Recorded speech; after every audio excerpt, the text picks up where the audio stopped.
अभी हम बात करने जा रहे हैं फ्लोकी कॉइन के बारे में कि फ्लोकी कॉइन का नेक्स्ट मूव क्या हो सकता है और आने वाले टाइम में फ्लोकी कॉइन कहां से कहां तक जाने की कैपेसिटी अपने अंदर रखता है। ये सारी चीज़ें इन डिटेल में देखेंगे। उससे पहले दोस्तों, चैनल पे नए हैं तो चैनल को लाजमी सब्सक्राइब कर लें। व्हाट्सअप चैनल का लिंक डिस्क्रिप्शन में है, उसको भी फॉलो कर सकते हैं। सबसे पहले हम सर्च बार में आ जाते हैं और यहाँ पे आके हम फ्लोकी कॉइन को सर्च करते हैं। फ्लोकी कॉइन को सर्च करके हमने 3 डेज़ में इसके चार्ट को जैसे ही ओपन किया तो ये हमें सामने नज़र आ गया कि ये किस पॉइंट से रिजेक्ट हुआ है। ठीक है, ये हमने तो देख लिया। अगर हम यहाँ पे आएँ दोस्तों, चैनल को लाजमी सब्सक्राइब करना और फ्लोकी के हवाले से आपकी अपनी कोई प्रेडिक्शन है तो कमेंट में लाजमी बताना। ठीक है, हम यहाँ पे अगर फ्लोकी को आके सर्च करते हैं तो फ्लोकी चूँकि एक बहुत पुराना कॉइन है और इसकी सर्कुलेटिंग सप्लाई जो है ट्रिलियन में है और तकरीबन तमाम बड़ी एक्सचेंजेस पे, बाइनेंस के, स्पॉट में और हर जगह तकरीबन जो है वो लिस्ट है ये। अभी अगर हम इसके अबाउट सेक्शन में आ जाएं तो रैंकिंग में 78 नंबर पे है और मार्केट कैप इसकी 918 मिलियन है। और अगर इसके ऑल टाइम हाई की बात करें तो इसने ऑल टाइम हाई भी 2024 में लगाया था, छठे महीने में, और ऑल टाइम लो जो है 2021 में लगाया था। और कौन सी ब्लॉकचेन पे है? इथेरियम के ब्लॉकचेन पे सर्कुलेटिंग सप्लाई जो है वो इसकी ट्रिलियन में मौजूद है। अगर हम यहाँ से इसके डेटा में आए तो 4 घंटों में इसके चार्ट को ओपन करें तो यहाँ पे लार्ज अमाउंट में आर्डर जो हैं वो बाय हो रहे हैं 25% और सेल भी थोड़े बहुत हो रहे हैं। यानी फ्लोकी में हमें थोड़ी सी मज़ीद डिप चाहिए। डिप हमें कब मिलेगी? पिछली मरतबा ये किस पॉइंट से पंप अप हुआ था और मीम कॉइन में आपने लोगों ने कब एंट्री लेनी है? पिछली मरतबा सेम पॉइंट से पंप अप हुआ था और इसने जो है स्पॉट में लोगों को 4x दिया था। 0.009 वाले पॉइंट से पंप अप हुआ था। यहाँ से ये मैं आपको एंट्री दिखा भी देता हूँ पिछली मरतबा की, कि इसी पॉइंट से पंप अप हुआ था स्पॉट में ही। मैं आपको फ्यूचर नहीं बताता।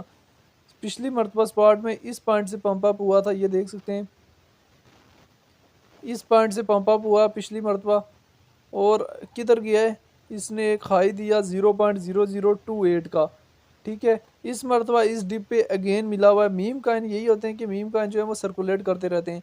इस दफ़ा इसने ये डिप दी हुई। मीम कॉइन में सिर्फ वैलेट का आप लोगों 5% लगाते हैं और 5% को भी प्रॉपर वे के साथ। अभी हम इसमें एंट्री इस वजह से नहीं ले रहे कि इथीरियम की प्राइस बहुत हाई है। ठीक है, इथीरियम जब तक हमें करेक्शन में नहीं ले मिलेगा हम इसमें एंट्री का नहीं सोच सकते। इथीरियम जो है वो 21,000 के करीब जो है उसने पिछली मरतबा डिप दी थी और फिर जो है वो 2100 के करीब डिप दी थी और फिर 4000 पे गया था और फिर इसने एक डिप दे के अपवर्ड मूव किया था 2100 की। हम वेट कर रहे हैं कि ये वापस 2100 की कब किस दिन डिप देगा तो तब हम जो है इसमें एंट्री का सोचें। और अगर हमें इतनी डिप ये प्रोवाइड कर लेता है तो हम इसमें एंट्री लेके मार्केट में एक्स्ट्रा बुलिश भी हो सकते हैं। किसी भी कॉइन में आप एंट्री तो ले लेते हैं लेकिन जब तक आपको प्रॉफिट बुक करना ना आए तब तक आप मार्केट में बुलिश नहीं कर सकते, बुलिश नहीं हो सकते। अगर आप अपनी एंट्री का टारगेट 0.006 रख रहे हैं फर्स्ट, तो एकदम एंट्री नहीं लेनी बल्कि डीसीए करना है। सेकंड एंट्री का टारगेट 0.003 और थर्ड एंट्री का टारगेट 0.001 रखें। तो अगर फ्लोकी कॉइन इतना डिप में भी चला जाता है तो आपको कोई टेंशन परेशानी ना हो। ठीक है, और आप लोगों ने प्रॉफिट किस पॉइंट पे बुक करना है? 0 पॉइंट, इस पॉइंट पे आप लोगों ने आके प्रॉफिट बुक कर लेना है क्योंकि इस दफ़ा जो है काफ़ी डिप में गया हुआ है। 0.0025 या 0.0024 की रेंज में आके दोनों डीसीए सेल कर दें। और अगर ये बुल रन ज़्यादा जाता है तो 0.0035 या 34 के करीब जाके कॉइन से मुकम्मल एग्जिस्ट ले लें क्योंकि फिर मार्केट करेक्शन लेते हुए फिर डिप में आती है और फिर आप बाद में कहते हैं कि हमें काफ़ी ज़्यादा लॉस हो गया है।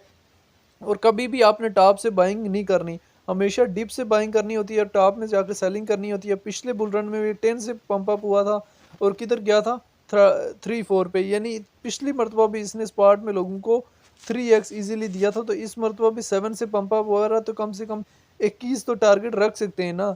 एक आप अपने माइंड में टारगेट तो रख सकते हैं कि हमें इस पॉइंट पे कॉइन चाहिए। अगर इस पॉइंट पे भी चला जाता है तो आप मार्केट में एक्स्ट्रा बुलिश हो जाएंगे। उम्मीद है दोस्तों हमारी वीडियो से आपकी हेल्प हुई होगी। जाते हुए वीडियो को लाइक करते हुए चैनल को सब्सक्राइब करते हुए जाएं।